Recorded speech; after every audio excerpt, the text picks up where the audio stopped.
Čaute. Posledná z najčastejších otázok bola, že ako som sa k tomuto jobu vlastne dostal, prípadne, že koľko som na tom zarobil.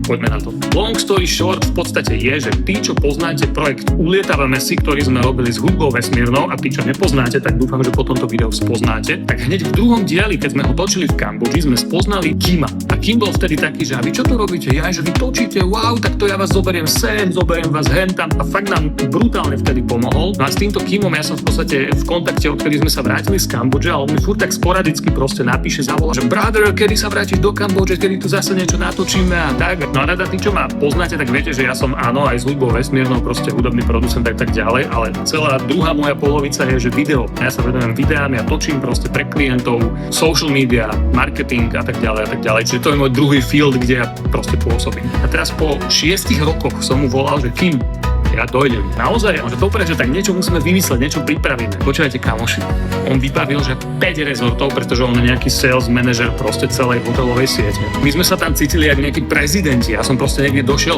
vy ste so Horizon, jasné, poďte, máte najlepšiu izbu pripravenú, neviem čo, že tip top proste. Ja som to fakt nečakal, že čo sa tam bude diať. Druhá časť, koľko som na tom zarobil? Nič. Pretože som veľmi chcel nabrať aj ja veľa materiálu do svojho vlastného hotelového portfólia, ktoré som doteraz nemal. Takže spolu s tou Travel Influencerkou sme sa dohodli, že ideme do toho akože v rámci barteru, v rámci Exchange Collaboration. Čiže sme sa v podstate dohodli tak, že my im dodávame ten content a fotky a videá a reelka a oni nám dali vlastne tieto hotely free. To znamená, že za hotely som nič neplatil a myslím, že ani za niektoré presuny a v podstate som si platil iba jedlo, dopravu a letenky, čo bolo 1300 €. Ale teda, aby som odpovedal na otázku, tak som na tom nezarobil nič. A dostal som sa k tomu cez Kima, za čo mu ešte raz ďakujem, pretože to bola brutálna jízda. Čaute a verím, že sa vidíme pri ďalšom videu.